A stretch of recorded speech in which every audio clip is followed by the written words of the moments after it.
But if you read John Irving closely, he says, I'm the guy that Robert Kellogg talked about when he said that when he said that the Raiders beat me, and that was what started the US. But Robert Kellogg never actually mentions Irving by name. And Irving goes on to say, and they didn't get any money because they didn't have any. And the story always kind of goes that the guy who was robbed Dowd was robbed quite a bit of money, and that when Henry Wirtz saw him, this guy had been beaten so bad, he immediately said, I want the guys that did this. So I've already given you 6 villains. I'm going to leave you with one guy that I think deserves to be remembered. According to the Sunday Mercury article, Dowd was actually a prisoner from the 97th New York. There was a prisoner named John G. Dowd, D-O-U-D, from 97th New York. Dowd was an older guy. He was 41 years old. He got drafted. He was a farmer. His mother, Sarah, went to the draft board and begged them not to take her son. He was her only means of support, and they refused and said he had to go anyway. He fought at Bristow Station at Mine Run and was captured May 6th at the Battle of the Wilderness. He had $140. He'd gotten paid not that long ago, and it was sewn in the waist of his pants. He's robbed by these 4 guys, and they beat the tar out of him. He's beaten so bad that when Henry Wirtz sees him, he immediately says, I want the guys that did this. And that's what led to the fall of the Raiders. Dowd actually stayed here until April. They kept him almost to the end. And when he went back, his friends didn't recognize him, which wasn't that unusual. But he was so beaten and so debilitated that he's no longer able to work as a farmer. He tries to open a cooper shop to support himself and his mom, but he can't keep it up, and he finally dies September 3rd, 1869. And one more. And this is one of the guys that testifies in Dowd's pension application. On or about the 1st of July, there was a riot amongst a party of New York roughs, prisoners, and they attacked this John G. Dowd, and he was badly beaten and robbed of his money and watch.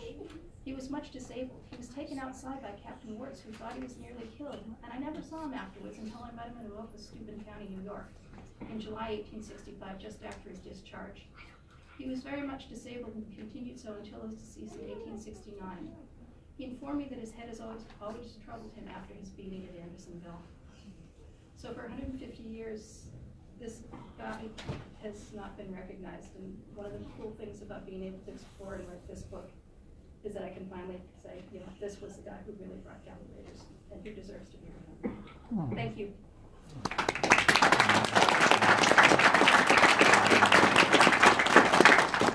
Okay, any questions? What was your most valuable source? The Mercury article easily. It had who did what day they did it, who testified against them.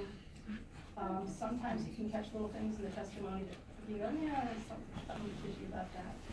So it was definitely like the Mercury article.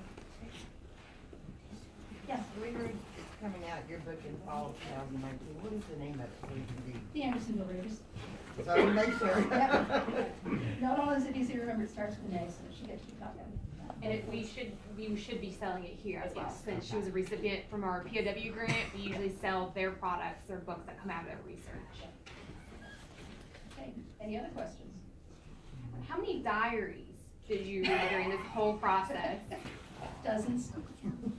Yeah. I'm probably the only person that's ever gone to Cooperstown, New York, and not gone to the Baseball Hall of Fame. I went to the library and read a diary.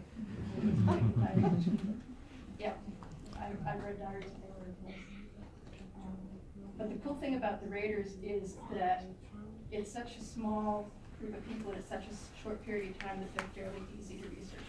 But the other thing you have to remember about the Raiders is this is a really small incident in the history of Andersonville. At their height, they were active 4 months altogether. At their worst, 2 months. And there were 6 guys, 6 deaths out of 13,000. So it's a really small piece of it. But it's much more exciting to read about, you know, good guys rising up to fight against the bad guys than it is to read about guys slowly dying of diarrhea. So the story gets repeated, but it's not. A lot of times it's blown out of proportion. Yes. On the headstone, are you saying that Three of If them they're are not, are they going to be changed?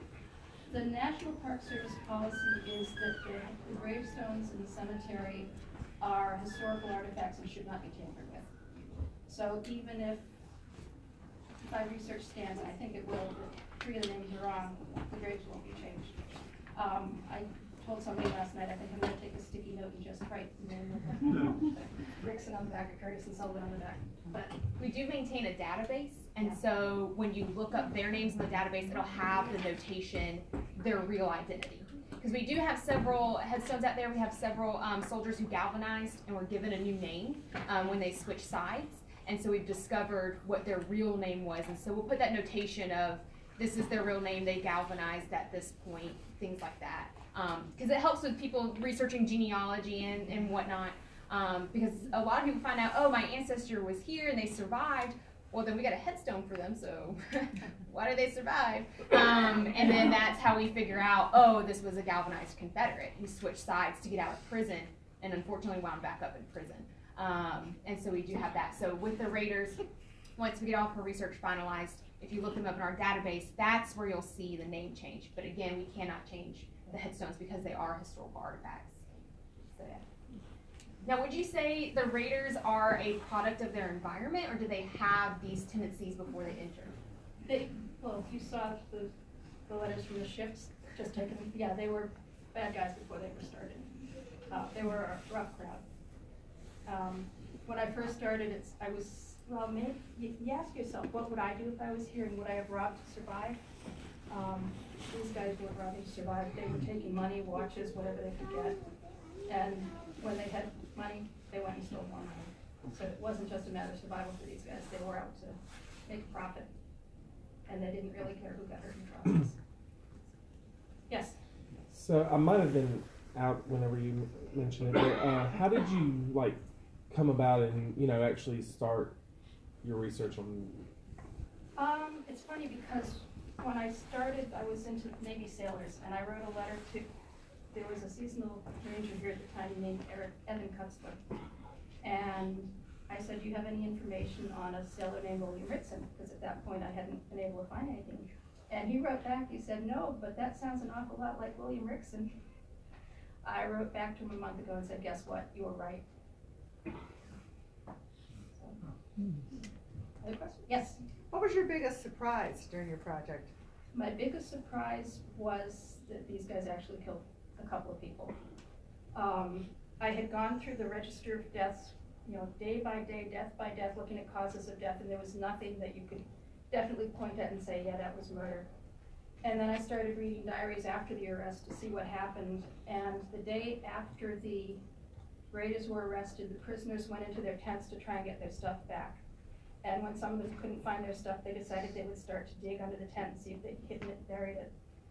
And I have 6 different accounts of prisoners who say when we started to dig, we found 2 bodies buried under the Raiders' tent.